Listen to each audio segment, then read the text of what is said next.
हरे हरे ओम कृष्ण प्रभु जी। नमो भगवते वासुदेवाय। नमो भगवते वासुदेवाय। ओम नमो भगवते वासुदेवाय।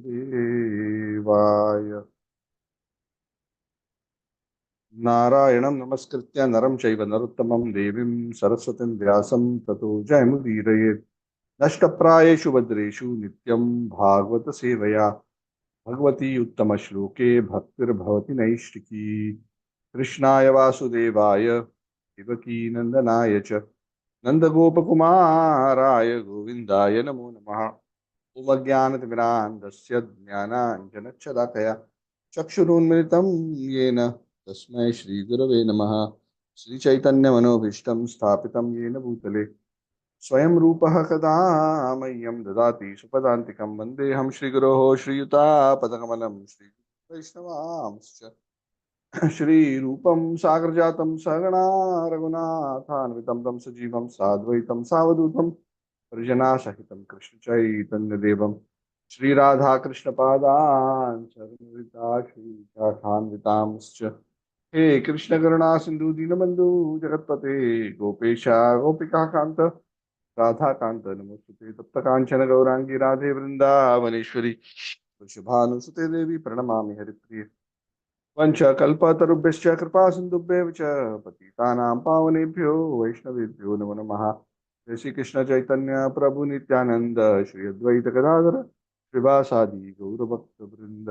हरे कृष्ण कृष्ण कृष्ण हरे हरे, हरे राम राम राम हरे हरे। नमो विष्णुपादाय कृष्ण प्रेष्ठाय भूतले श्रीतरणाथ। नमो ओम विष्णुपादाय कृष्ण प्रेष्ठाय भूतले वेदांत स्वामी नामिने नमस्ते सारस्वती देवे गौरवाणी प्रचारिणे निर्विशेष त्वं करोति वाचालं पंगुं लंघयते गिरिं यत्कृपातमहं वन्दे श्रीगुरुं दीनतारिणं परमानन्दमाधवं श्रीचैतन्य ईश्वर हरि ओम। हरे Krishna. Like to welcome all of you for our discussion on the Srimad Bhagavad. So today we are discussing chapter 13 of the sixth canto, Srimad Bhagavad. We are in the pastime of Vritrasur.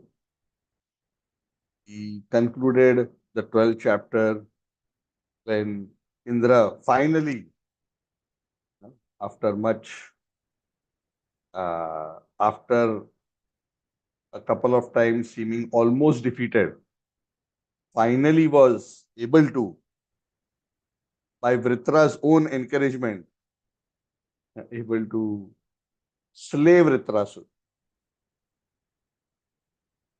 So this chapter begins after that particular episode. And Shukadev Goswami begins this chapter by basically saying, by basically mentioning to Maharaj Parikshit. So Vritra was killed, and all the devatas were very happy. All the presiding deities of all the various planets were all very happy. Huh? Good riddance. Huh? The villain is gone.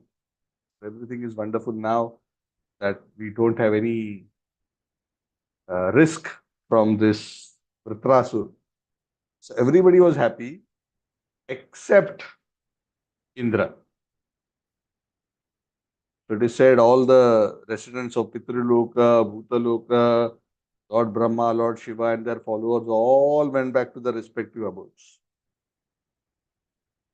But they all went, but nobody spoke to Indra.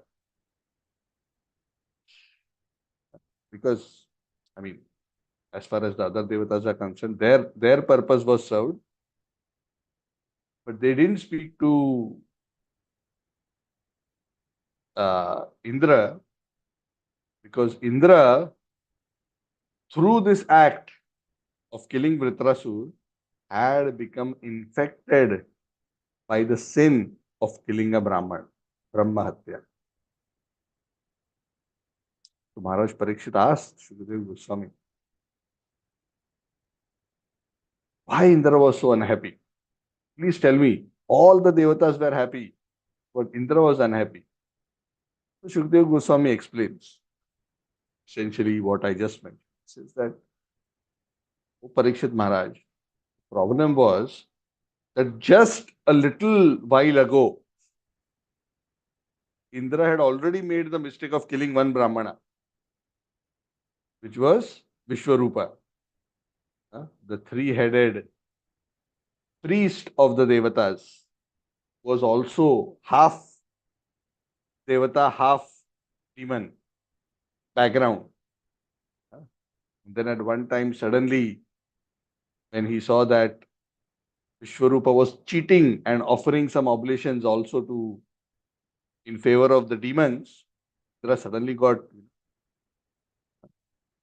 fuse out. Sometimes it happens, and suddenly we find out something.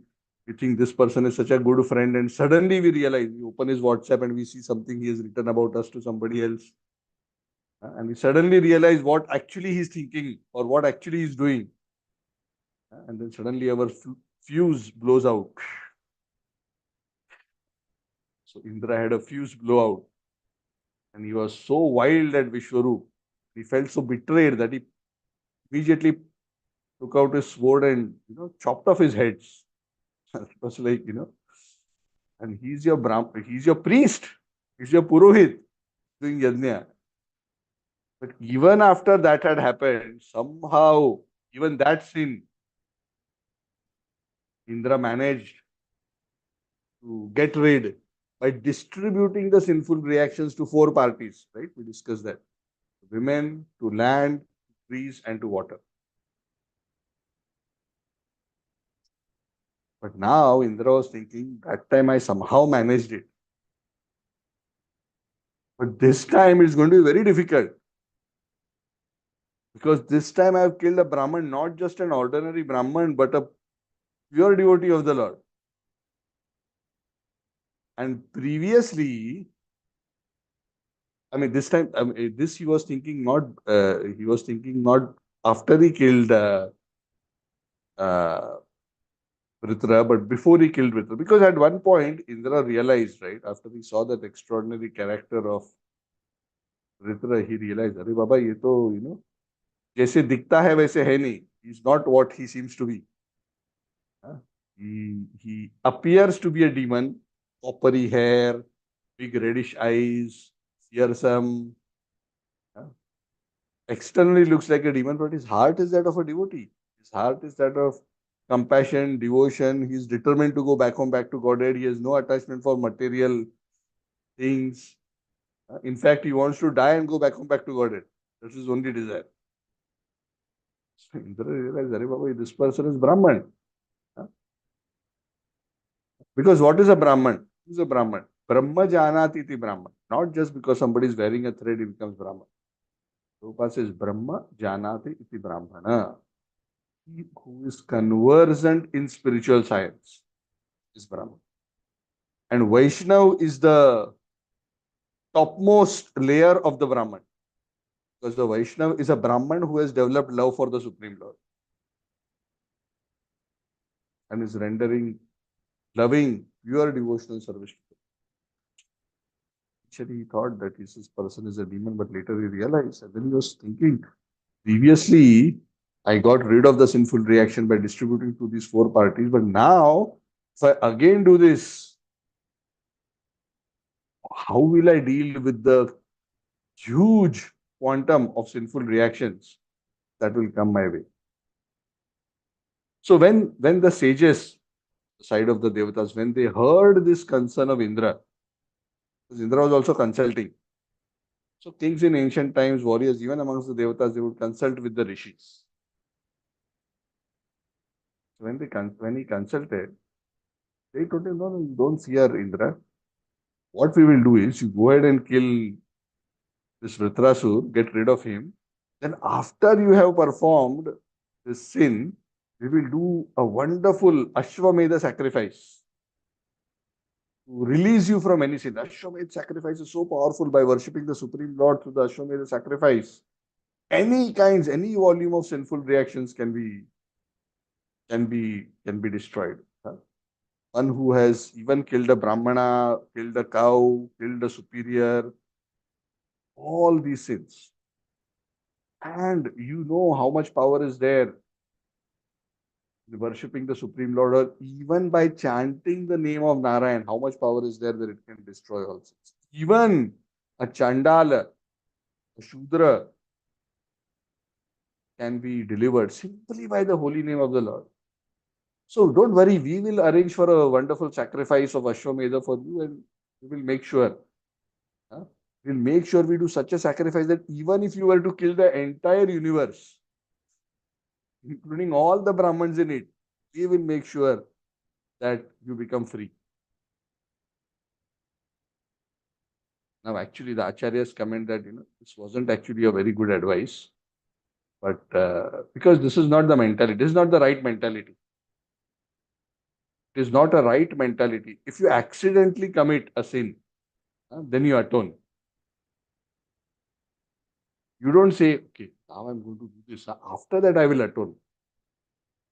I'm going and killing him. A cold-blooded murder. After that, I'll do Ashwamedha Yajna and get rid of this. Namno balad hiyasya papabud. That is an offense of trying to sin on the strength of the holy name or the strength of devotional. Right? So you must understand, in this case, even the sages and devatas, at the end of the day, they were interested also in getting rid of Vritrasur. Sometimes what happens, when we take advice from persons who have a vested interest in the outcome, that advice is also mixed with their preferences. Actually, it is the duty of the Brahmanas to give perfect advice without any partiality and without any consideration of what is in their own benefit. But in this case, the sages said, no, we will manage it. We'll take care of it. Don't worry. Go ahead. Get rid of him. We will help you. Okay. The sages are supporting me. Everybody is supporting me. So he went ahead and did what he was asked to do, which is to kill Vritra. Of course, we discussed the details of how he killed Vritra. And sure enough, sinful reactions immediately caught hold of. That's why it is said, even though all the other devatas were happy, our work is done. Vritra is finished. Everything is good. Let us go back to our abodes and continue our enjoyment. Indra is sitting there. Arey Baba, I did this for everybody, but now I am stuck with the sin. So there are a lot of subtle lessons here, which we have to learn. So you see, even amongst the devatas, because not everybody is a pure devotee. So you'll see that at a very subtle level, the thinking, even at the level of the devatas, is still about, what outcome is good for me? What outcome will protect my position, my situation, my power, my opulence? So being rid from all material attachment is very difficult. And that kind of character Vritra had displayed in front of Indra. So Indra knew what my devatas and I don't have. This guy is showing that high quality of a Mahabhagavat. So he knew I am in big trouble. I know I have to do this, but I am in big trouble.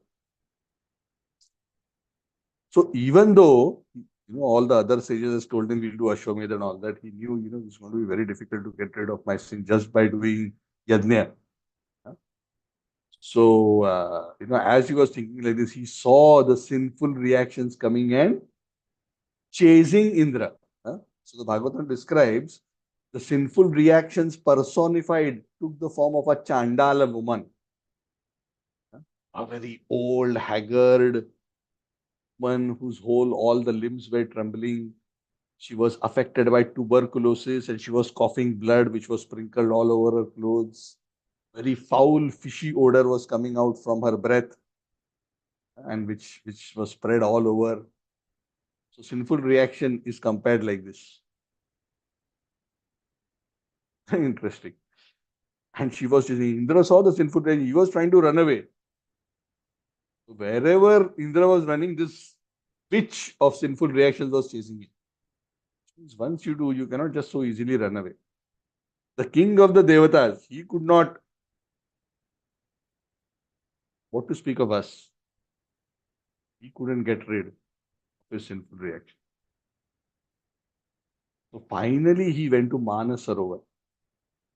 So Manasarovar is a very beautiful celestial place, uh, it's a beautiful crystal clear water lake full of beautiful lotuses. At least in those times it was full of beautiful lotuses. And it is said Lakshmi Devi resides there, goddess of fortune. So he took shelter of that place so that because that is the place of Lakshmi, bad fortune will not befall him. He went there and he dipped himself into Manasarovar. He became invisible so that nobody could find him. He took a subtle form, invisible to everybody, and for 1000 years, he took residence inside one of those lotuses in Manasarovar, in the stem, in the one fiber of one stem of one of the lotus, he hid himself for 1000 years. Protect himself from the witch of the sinful reactions to come and affect him. Because he knew that without getting rid of the sinful reactions, he cannot resume his position as Indra. Correct? Just like when we have COVID infection, we have to be on uh, away from work, right? We have to be in quarantine until we are fully recovered. So he had to be quarantined away. Until you are fully recovered, you cannot be back on the job because the king of the Devatas cannot be infected with sinful reactions. So he took shelter in the fiber of the stem of one of the lotuses, where the sin directly couldn't reach him, but he was performing austerities there and remembering and worshipping the Lord by being in that situation so that he can get rid of that sin. He also knew in his heart that what the sages told Ashwamedh Yajna is fine, but he also knew that, ultimately I have to take sincere shelter of the Supreme Lord because I have committed a grave offense of destroying a great devotee of the Lord. So Indra was staying in that fiber, not known to anybody. Only one person knew he was staying there. It was Agni Dev. And why Agni Dev knew he was staying there? Because Indra said, I am going to stay in this fiber for 1000 years of the lotus stem. Who's going to arrange breakfast, lunch, dinner for me?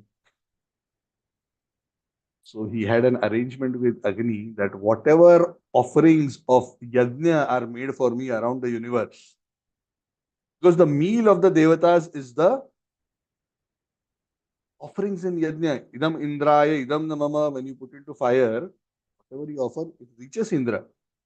And how does it reach Indra? Through the medium of Agni. Agni's seva is to gather everything on behalf of all the devatas and is the delivery agent. Okay, Indra, here your share, Vayu, your share, Varun, your share. So he has that department of distribution, collect and distribute. How exactly the technology works, we don't know. It of course goes in a subtle way. So the devatas are nourished through the performance of yajna. That's why in previous yugas the devatas were very happy because well nourished by performance of wonderful yajnas. Kali Yuga, they are like fed up, hopeless case. What he's doing, even those who's doing are doing, they are doing all kinds of nonsense in the name of sacrifices. So it is said Agni was told to deliver. Agni, the Bhagavatam says, Agni was struggling to deliver the offerings of Yajna to Indra because Indra was hiding inside the water. And Agni being fire, it is not easy for Agni to enter water. So the only person who could help him, he also is struggling to deliver to him. That for almost 1000 years, Indra was practically starving. So you may also be wondering, Are, Indra was here for 1000 years. Is it that the Indrasan, the position of the king of the Devatas, was it vacant? No, it wasn't vacant. So Indra, before he left his position, he handed over his position to a very, very powerful king by the name of Nahusha. So Nahusha, there is a very elaborate story of Nahusha. It's a very long story, so I'm going to just mention very briefly. It's a very sweet story and with wonderful lessons to learn. The basic story of Nahusha is a very, very powerful king, performed a lot of Ashwamedha yajnas, who derived the qualification, become Indra. And in this situation, Indra said, there is no one more qualified karmically to become Indra than this person. So now, temporarily, deputy Indra, because Indra is a position. This Indra, his name is Purandar. Mr. Purandar. He is holding the position of Indra. So Nahusha became Indra or occupied the position of Indra. Indra is like the prime minister of the Devatas. So he was given the position. And Indra went and hid inside the water. He said, let me first get rid of the sinful reactions. Then I will come back. Then I can do my duties properly. Otherwise, with this kind of a infection of sinful reactions, how I will be able to properly execute my duties? So Indra was quite, uh, you know, he was quite, aware of the need for purification. So Indra is also a devotee. He may have his some impurities of material attachment, but knows the subtleties of dharma to a good extent. So Nahusha, it is said, became the king and very, very powerful. But it is mentioned, Nahusha, it's not easy to become Indra and remain level-headed. In this world also, somebody becomes a very powerful person, a king, a chief minister, suddenly, he loses. The ego becomes so big. I am so important. I am so great. That one loses sight of the reality that one is not actually the controller. I am great. I am the Lord. I am this. So Nahusha, he acquired the qualification, but internally he was not able to manage his ego. He started thinking of himself as so great, so powerful. I am. Just can you imagine Indra's position? He's the Lord of the three worlds. He's sitting there on the throne, and who's sitting in his subjects? Devatas. He's the king of the Devatas. Can you imagine all the Devatas sitting there? And other than Lord Brahma, the Trinity of Brahma, Vishnu, Mahesh, everybody else is sitting there. Saras are there in front of him dancing. All the pleasures of the heavenly planets are at his beck and call. Once Nahusha sat on that seat and all that, correct? Like it is said, no, many politicians start with good intentions, but once they sit on the seat, very hard to maintain the pure motivation of wanting to serve the people or serve the nation. So they said Nahusha became so puffed up and proud that he started making undesirable proposals to Indra's wife. Saying, see, Indra is gone anyway. The seat next to me is anyway vacant. Why don't you sit here? Become my wife. Now I am the Indra. So he started, and of course, Sachi, the wife of Indra, was very upset. She chastises him. And finally, when he goes too much out of his way, finally Nahusha was cursed by the Brahmins. He was cursed that because of your sinful behavior, cursed him to become a snake. He fell from the heavenly planets, came down on the earth and became a snake. So that's a long story, then how he was delivered and all that is a long story. We're not going to that. But this is what happened. See that. So what we are saying is, what the Bhagavatam is trying to tell is, with great position, with great opulence, also is great responsibility. It's not easy to digest. Sometimes even in our devotional service, if you're not getting a lot of honor, not getting a lot of respect, it's probably not such a bad idea. It's probably good because if we were to get it, we go into our head and we don't know. Because the greatest enemy of a spiritual sadhaka who's aiming for self-realization or aiming for pure devotional service is this ahankara, false. And even within the spiritual realm, false ego takes the form of you are such a great person. Who is more knowledgeable than you? Who has devotion and commitment like you? Who is more dear to Krishna and Guru than you? The person is yeah. Slowly, slowly, one starts believing I'm very great. And when one starts believing one is great, one tries to be the Lord and Master of what he surveys. Rather than having a mentality of service, one develops a mentality of enjoyer. All this is for my enjoyment. I want to control. I have bhukta. The bhukta bhav comes. Ishwar bhav comes. Which actually is only Krishna's property. Then one starts criticizing, exploiting, judging. The last and the most dangerous thing is one offends great souls who are truly great but are very humble. That brings the downfall. And that has been the history. I can tell you hundreds of stories along these lines.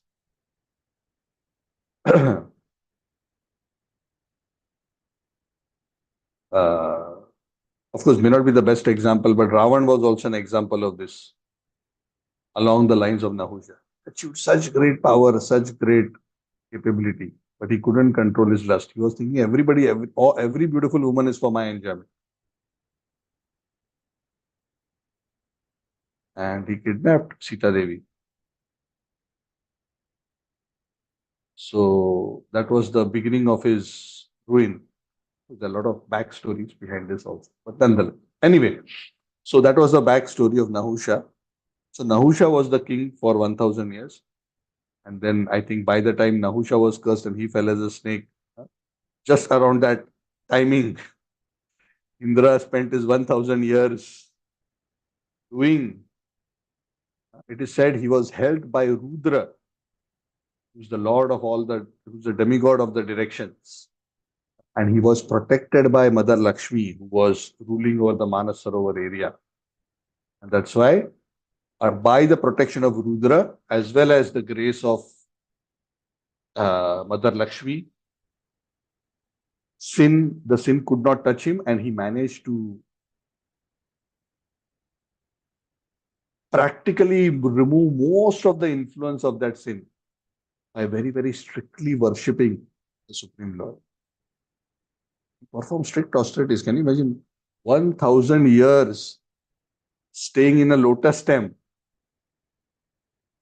Agni struggling to deliver food also. So he was practically fasting for 1000 years, worshipping the Supreme Lord.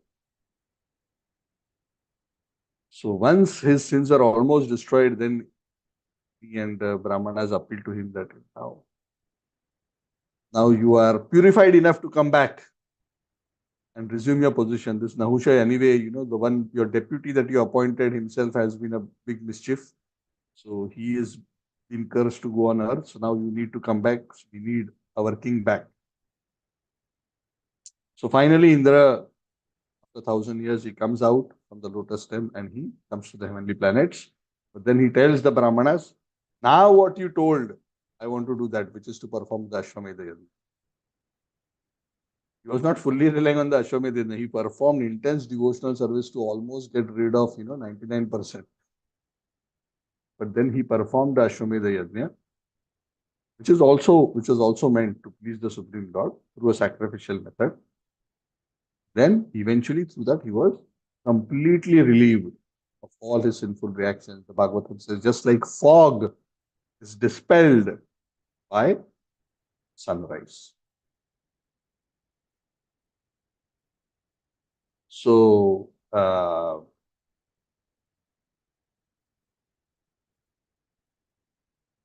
in that way, it is said that Indra regained his very, very powerful, exalted position. Almost lost it because of Vritra. Finally, he lost it again because of killing Vritra temporarily. But finally, after a lot of austerities, finally got it back. But the interesting thing is, through all these episodes, already Vritrasur is in the spiritual world having a good time. He was not bothered about the sinful reactions or his death or nothing else or getting a position back. Those who are attached to material things will always be in anxiety. They will always struggle. Chaitanya Charitamrita has a very beautiful verse. Mukti, Mukti, Siddhi, Kami, Sakale, Ashant. Three kinds of desires are there in this world. Mukti, Mukti, and Siddhi. Mukti means material enjoyment. I want kingdom, I want wealth, I want beautiful association of beautiful members of the opposite sex. Mukti. Then there is Mukti. Some people want liberation. I want to be free from the cycle of birth. I want to be free from suffering. They're struggling and struggling. How to be free from suffering? So they are suffering, trying to be free from suffering. The Bhukti Kamis are suffering because they don't get what they want to enjoy. So they are suffering. The Muktivadis or the Mukti Kamis are suffering because they are unable to get rid of suffering. And there are Siddhi Kamis, those who want mystic powers. They want to control. They are also Ashanta because they are trying very hard to get. So the Chaitanya Charitamrita says all these three categories, the Karmis, the Jnanis, and the Yogis. Bhukti Kamis, and Siddhi Kamis, correct? The Karmis are Bhukti Kamis, the Jnanis are Bhukti Kamis, and the Yogis are Siddhi Kamis. Sakale Ashanta. All these three categories are not peaceful. Then Krishnadas Kaviraj Goswami says, Krishna Bhakta Nishkama. Only the devotee of Krishna, pure devotee, is Nishkama. He has no desire. The Eva Shanta. So it's very peaceful. If he has material opulence, if he doesn't have, it's okay. If he is free from all suffering in a liberated state, if he is put into difficulties and suffering, Krishna's will for my own spiritual emancipation happily accepts the Tenukampam Susumikshamano Gunjanam Evatmak. Siddhi, why should I try to control anything? I am dependent on Krishna. Krishna Bhakta Nishkama Ata Eva Shana. I just saw Amit. Amit, you raised your hand. Anything? Or is it accidental? No, Prabhuji, it was by mistake. I thought the class is getting over, so I No. just saw the question. Okay. Yeah. No problem. Thank you. Very good. Krishna Bhakta Nishkama Ata Eva Shana. But Krishna's devotee is Nishkama. You saw Dhritarashtra, was he bothered? He is telling Indra, Arey Baba, you finish your job, kill me and I am done. I am not interested in your kingdom. You keep it. Because your kingdom is headache. I don't know. Indra had headache when he had the kingdom. Indra had headache when he was fighting for the kingdom. Indra had headache when he lost his kingdom. Indra got his headache back when he got back his kingdom. So this is the trick of Maya. You have, you don't have, painful. You try to have, painful. You get it, also painful. And you lose it, even more painful. Only the flavor of the pain changes.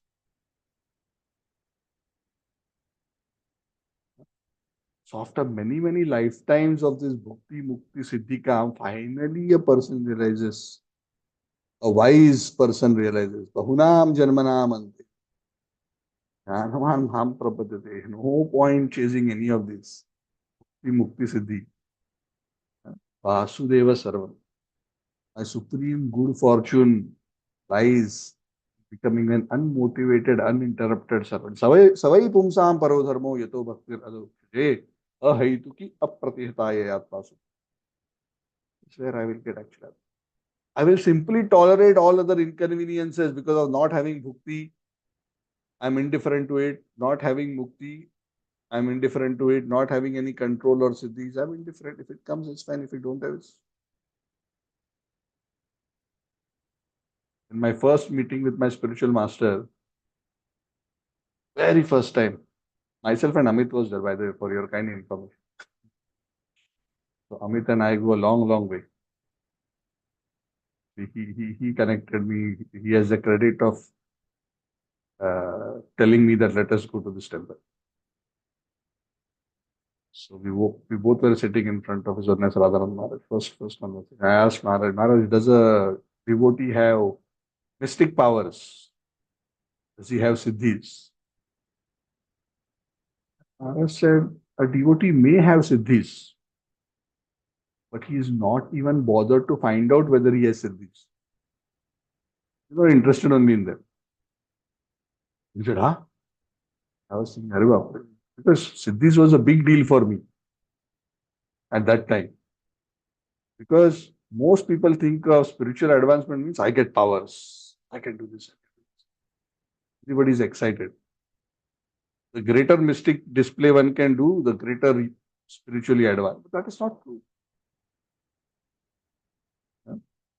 That is again a trick of the false ego. Show to the world I am great by showing how much control I have. Maharaj said a devotee is not even interested in finding out. He may have, but he neither use them nor is he interested. The siddhis will be standing in front of the personified devatas of the siddhis will be standing in front of the pure devotee saying, how can we serve you? And the devotee tells the siddhis, can you please wait there? I'm busy serving the Supreme Lord. Mukti is standing there. Please accept me. I'll free you from all sufferings and merge you into Brahman. Wait outside the door, I'm busy. Because the devotee, the pure devotee, is fully convinced that my real complete satisfaction of my heart, Yaya Atma Suprasidhati, my real self, my real Atma Suprasidhati, will be jubilant, is not through acquiring material possessions, not through acquiring control through Siddhi, not even by simply by being free from the cycle of birth. And that will also not by itself be the cause of the full experience of the blossoming of the spiritual nature of the self. That happens only when the self, the pure self, develops love for its source, the Supreme.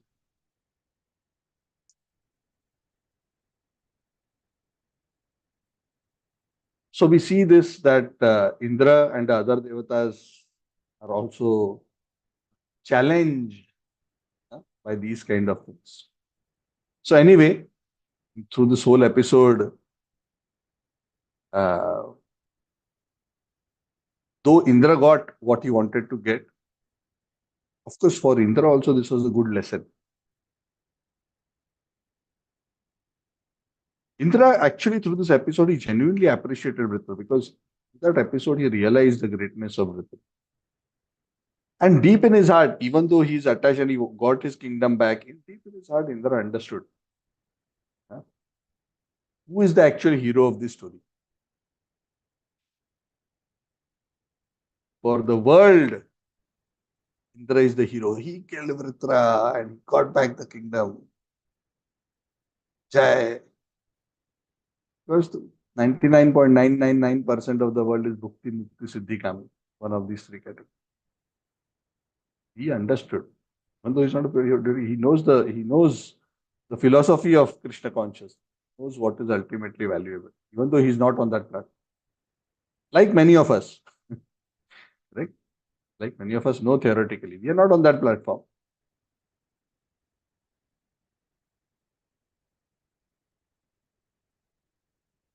So time to time, Krishna will put us into such situations that he will show us that you are a great devotee. You may think you are fully dedicated to Krishna. You have no material desires. But when it comes to actually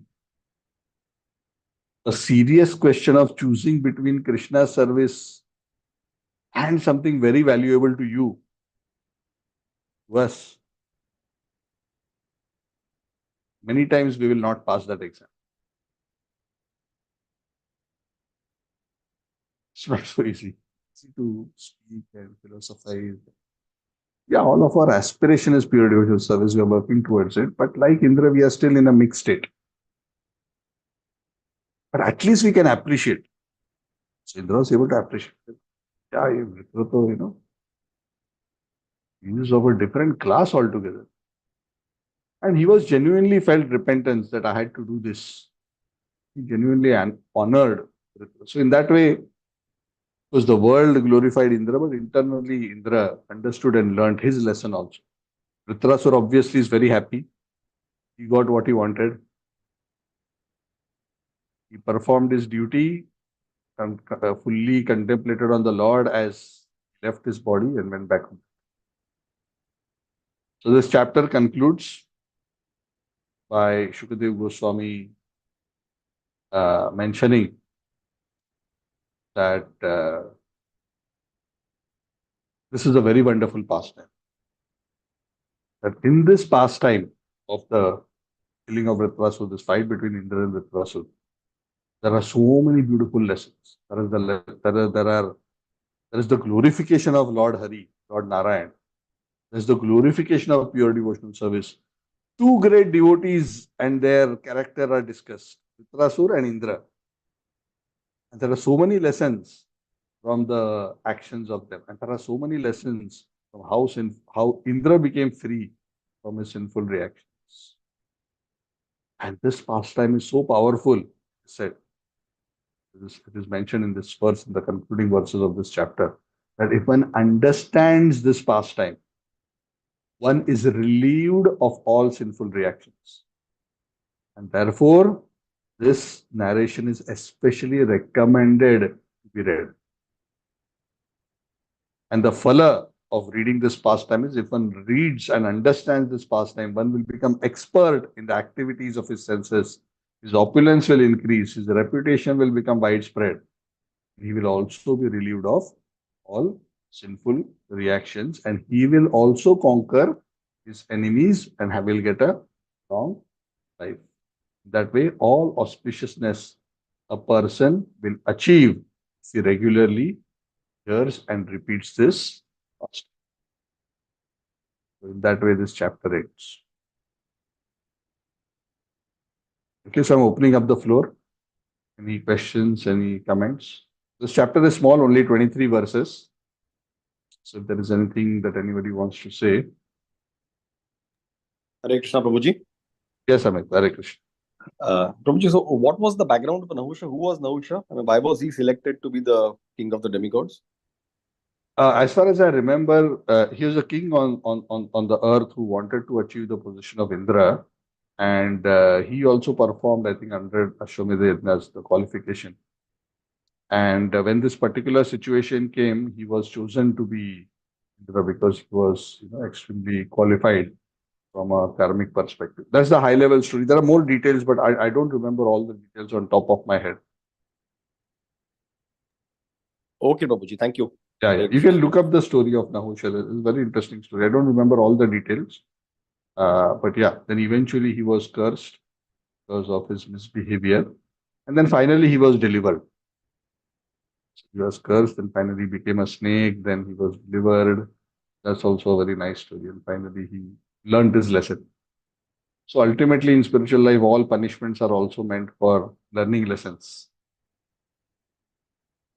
Yeah. Okay, Prabhuji. Okay, Prabhuji. Thank you. Hare Krishna. Yeah, Prabhu.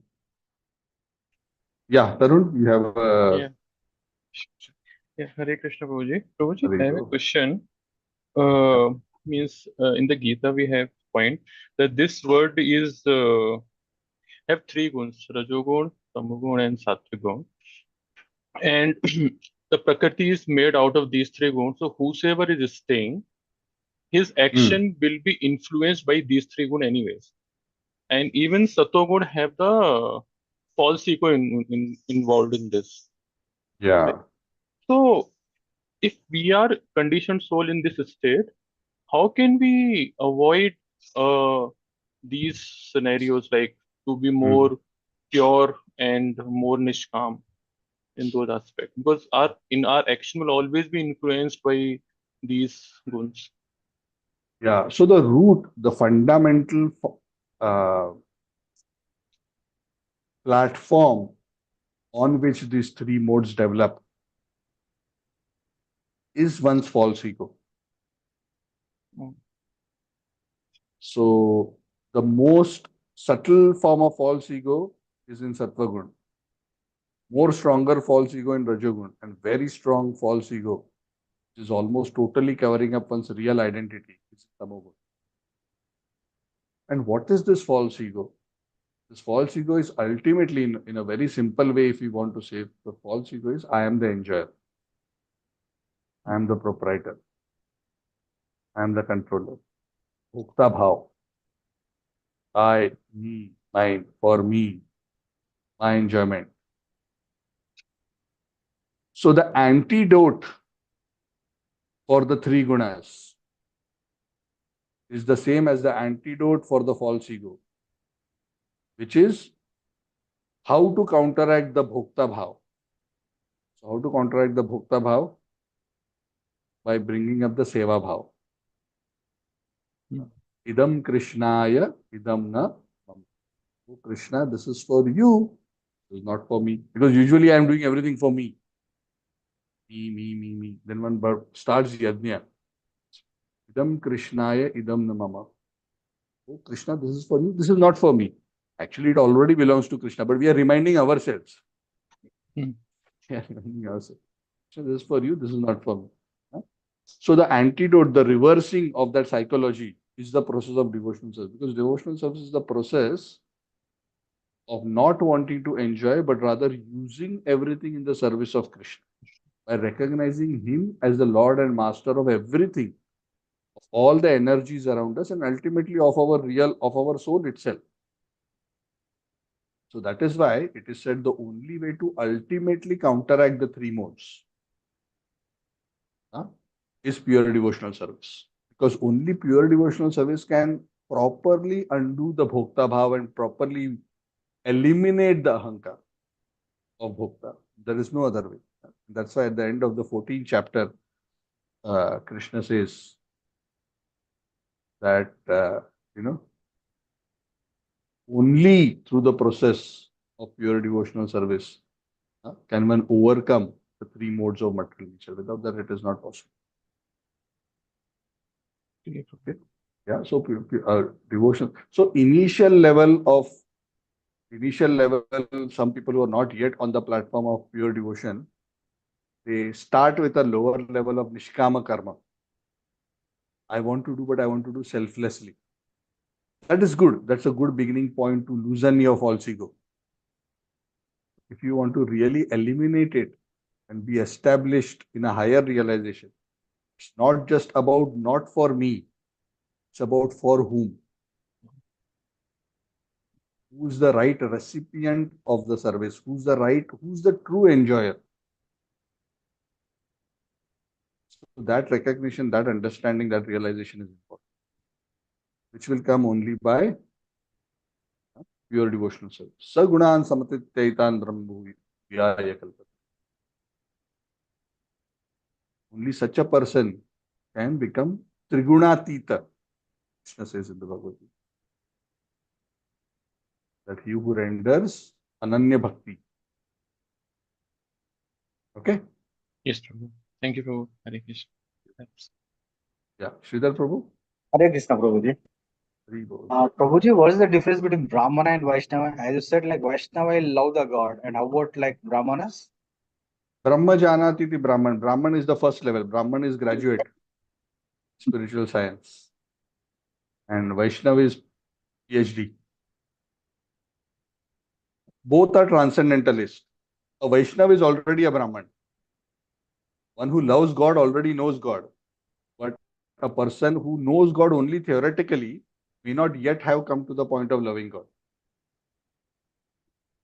So there are steps on the platform. That's the simple understanding. A Brahman is situated at least in Sattva Gun. A Vaishnav is Trigunatit. I'm talking about a pure Vaishnav. It's beyond the three. He has attained, he has done PhD, he has gone beyond. So one comes to the Brahmanical platform when one becomes at least conversant with spiritual science. And has developed some detachment. He may not be yet fully free from material infection. But he's a transcendentalist. He knows. He may still flounder. The culmination of Brahmin of a Brahman's realization is Vasudeva Sarvam. So Mahatma Sutra. That is why in the scriptures it is said, Muktanam api siddhanam Narayan Parayanaha Durlabho Prashantatma Kotishu api Mahamuni. Amongst thousands and crores of liberated people, of great sages, Muktanam and perfected Siddha people, Muktanam api siddhanam. Amongst millions of Kotishu api Mahamuni, to find one person who is Narayan Parayana, fully devoted to Narayan. What is fully devoted to Narayan? Narayan Parayana means not that simply just worshipping Narayan. Nothing other than Narayan. His only business exclusively is to serve Narayan. Pure devotee. Basically, he's talking about pure devotee. He's one amongst crores of such Brahmana, great sages and siddhas.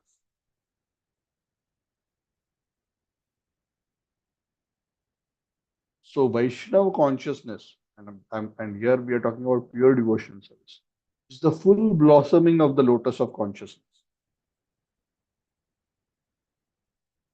Is the Purna Vikasita Chetana, or consciousness becomes fully bloom and becomes fully fragrant. Brahmana is Vikasit, it is developed, but not fully bloom. That full blooming of consciousness, the full development of consciousness reaches its pinnacle when the soul develops pure, unmotivated, uninterrupted devotional service to God. Okay? Does that make sense? Yeah, thank you, Prabhuji. And also, like one more doubt, like Yeah. the tilak we use, right? There is the Vishnu Tattva and Krishna, the vertical one. So these are also called as Vaishnavas, and the horizontal is like related to Rudra, Shiva. Yeah, correct. Horizontal is related to Lord Shiva. Urdhva Pundra, vertical tilak, is related to Lord Vishnu. Thank you, Prabhuji. Hare Krishna. Hare Krishna. Hare Krishna, Prabhu. Yeah, Sudhir Prabhu, yes. Prabhu, can I also check that just now you were explaining between difference of what is that Brahmana and Vaishnava. Is it also right to say that the Brahmana his understanding is only up to the what is that Brahman platform, while the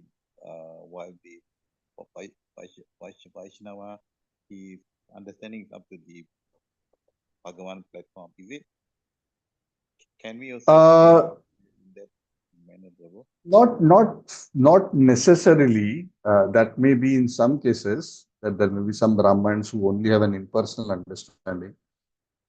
Actually, strictly speaking, it is said a person cannot actually be called properly a Brahmana unless he understands and accepts Lord Vishnu. The main point that I'm trying to make in terms of Brahman and Vaishnav is that the word Vaishnav, of course, we use the word Vaishnav in a loose sense. We also very liberally call ourselves Vaishnav. We are all Vaishnavs here. But to be very clear, the actual platform of a Vaishnava is pure devotion. So there may be amongst Brahmanas many worship Lord Hari, accept his transcendental form, but they may not be purified. So they may have that Vaishnava aspect, the sense that they are worshippers. So, for example, even all the devatas are in that sense devotees, isn't it? One sense, they are all Vaishnavas because they are accepting the Supreme Lord. They are all worshipping Lord Vishnu. So, in that sense, so broadly amongst the Brahmanas, there may be one class who are strictly impersonalists, and there are one class who accept the Supreme Lord. Prabhupada in some purports in the Bhagavatam has said that actually Brahmana means he must accept the Supreme Lord. Otherwise, he cannot be properly considered as Brahman. So there may be Brahmanas who accept the Supreme Lord, but they may not have pure devotional service as their highest goal. See, for example, even if we talk about Shukracharya,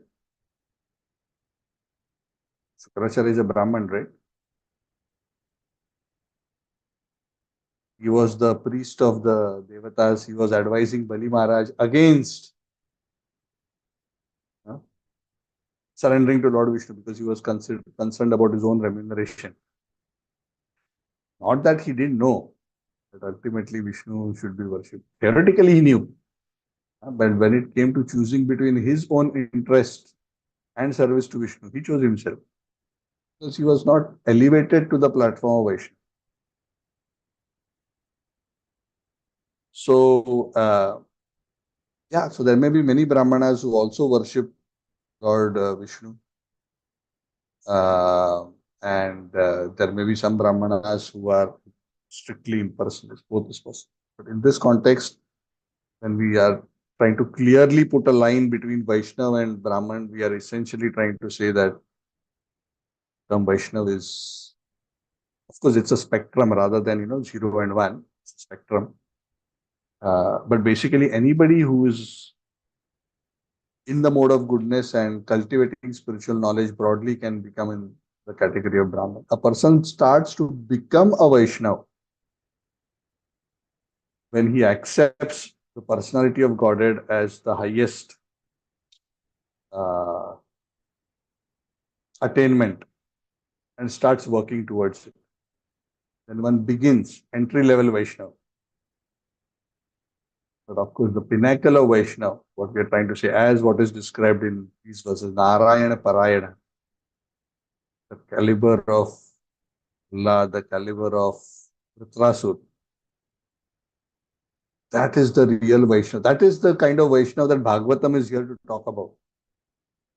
Otherwise, isn't it true that all the Devatas were fighting opposite Vritra? Aren't they Vaishnava? In the loose sense, yes. Use the word Vaishnava in a loose sense, all of them are. Everybody in this whole thing, in this whole episode are devotees. But the emphasis here is on Vaishnava as a pure devotee. Yeah. So at a high level, you are right, but there are many gradations along the way. Yep. So Yeah. that means in our case, can we call ourselves as Vaishnava in a pure sense, or we haven't even reached there? We are still on the way there, or how? So in our tradition, we say that anyone who has developed faith, transcendental Shraddha in the goal of pure devotional service and is aspiring to attain it, he has entered the lowest level of the spectrum of Vaishnava. Shraddha. That's what it says. Adau Shraddha. What is that Shraddha? Krishna Bhakti Kaile Sarva Karma Krita. Ultimately, I simply have to achieve pure devotional service. What is this bhakti, mukti, siddhi? Correct? So, for example, I am speaking like this. Correct? So, I have faith in this statement. I have intellectual conviction as well as in my heart, I have faith in the goal and I want it. But am I actually pure from the three modes yet? Am I fully, uh, Narayan Parayana? So all of us, based on our own advancement, are different levels, that spectrum. But the entry point is Adav Shraddha. Then one has to work to remove all the other anarthas so that that seed of desire for pure devotional service can eventually blossom into the beautiful tree which will develop the fruit of prema. So in our tradition, we call a person a devotee, sadhak, a Vaishnava in a more looser sense, of one who has developed faith, the ideal of pure devotion. There are many who worship Lord Vishnu, but they may not have faith in the objective of pure devotional service. From our tradition's perspective, we don't really think of them as Vaishnavas in the sense that we use the term Vaishnava. So there is a more stricter interpretation of Vaishnava and there is a more loose interpretation of Vaishnava. Loose interpretation, anybody who worships Lord Vishnu. Who knows, some of them may just be thinking, I am worshipping Vishnu just because I like forearm, blue color. But I worship Vishnu, Ganesh, Shiva, or any other form. I just happen to like, or it just so happens in my house this form is worship. So should he be considered Vaishnava? In a very loose sense, yes, but as we are considering from the perspective of our tradition, consider a person a Vaishnava, then he has at least reached Adav Shraddha. He has developed faith, the goal of pure devotional service. That is our standard. And then from there he develops to Prem, from Adav Shraddha to Prem. That is the whole spectrum. Yeah, does that help, Prabhu? Yes, Prabhu. Thanks. Yeah, thank you. Okay, anything else from anyone? Okay, so nothing else. And conclude. So hopefully all of you had a wonderful Ram Navami. Also, by the way, for those who are in India, it is election season.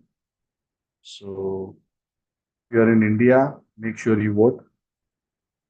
And I hope you know whom to vote for. If you don't know, if you are unsure, please message me and I will guide you.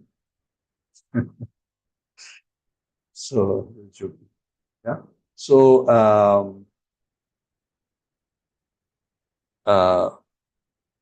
it's very important for the proper protection of dharma, the preaching of dharma, that the right people have to be in charge.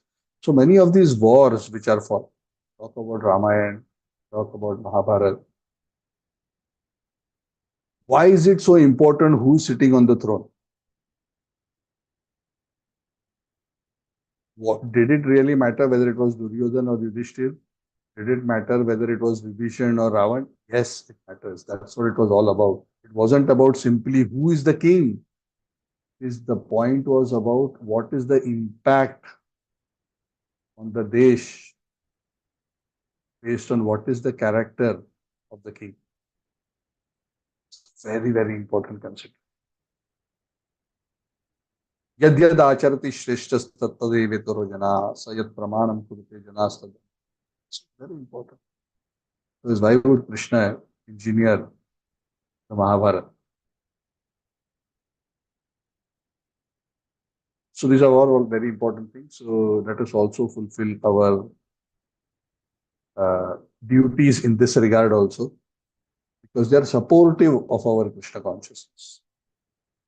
So devotee always tries to think of everything in connection with Krishna consciousness. Sometimes things may not be perfect, politics may not be perfect, but what can best help us and future generations? practice and spread the culture of Krishna consciousness, the culture of Sanatana Dharma. These are also important considerations. So hopefully you all had a wonderful Ram Navami. Also, here in Kuala Lumpur, we are observing Ekadashi fasting today. As Ekadashi is today. Some of you observed it yesterday. Also, yesterday was the divine Vyas Puja Tithi of His Holiness Jayapataka Maharaj. Some of you were actively participating. So all glories to Maharaj as well. So thank you all for joining. So I will see you on the next Saturday. Yeah, thank you, Vinod Prabhu. Some of you put comments in the chat. I do read them. Trust me. Sometimes I may not respond in the conversation, but I appreciate all of your kind words, your encouragement. Anand Sundari Mataji, Sachiprema Mataji, words of encouragement to you all. And yeah, so thank you for this seva and thank you for accepting my small attempts to try to share this for our joint inspiration and nourishment. So have a good evening and I will see you all next Saturday. Tantra Srimad Bhagavatam ki, Prabhupada ki, Jai Samaveta Gaura Bhakta. Hare Krishna Prabhuji. Hare Krishna Thank Prabhu. you. Hare Krishna. Dhanyavad. Thank you, Prabhu. Hare Krishna, Hare Prabhu. Krishna Thank you, Prabhuji. Induleka Mataji, Sridevi Mataji, thank you. Thank you, Prabhu. She's Thank taking you time out very for much. with her Thank you laptop. very much, Prabhuji. Yeah, Sachi Prema Hare Mataji, thank you. Krishna. Yes, Thank you, Prabhu. yeah, thank you. Charan Lakshmi Mataji, Hare Krishna. Thank you, Prabhu. Hare Krishna. Anand Sundari Mataji, thank you. Archana ji and Leela Mataji, thank you. You're always so. Prabhuji. Yes, Sapna ji, thank you. Sneha ji, Sridevi Mataji. Sridevi ji always with, even though she's busy, I think in her clinic, somehow still finds time. Thank you, Prabhuji. And Sini ji, thank you. I'm happy to see Sini ji moved out of Malaysia. She's in Qatar now. So she's connecting. Sorry, Abu Dhabi. Sorry, my bad. Abu Dhabi. My bad. Yeah, so she's connecting from Abu Dhabi now. I hope all is well. Can't hear you though. Even though you're not on mute, your mic is probably not working. Hare Krishna, Prabhuji. Now I can hear you. Yeah, settling down, Prabhuji. Yeah. Thank you. Thank you, Bhaskar. Hare Krishna Prabhu. Yeah. Suraj, Shalini Mataji, all settling down nicely. Bangalore. Yeah, to Prabhu. Yeah, it will take this month. I should be. Okay. But your main logistics done, right? Yes, Yeah. done. It will Done. take a month or more to be smooth in operations. The new place. Good, good. I had some nice time with Tarun and Pooja Mataji earlier in the afternoon today. Sridharji, thank you also for inspiring us by your enthusiastic participation, you and your family. Thank you, Prabhuji. Hare Krishna. So thank you all very much and I'll see you. Hare Krishna. Hare Krishna.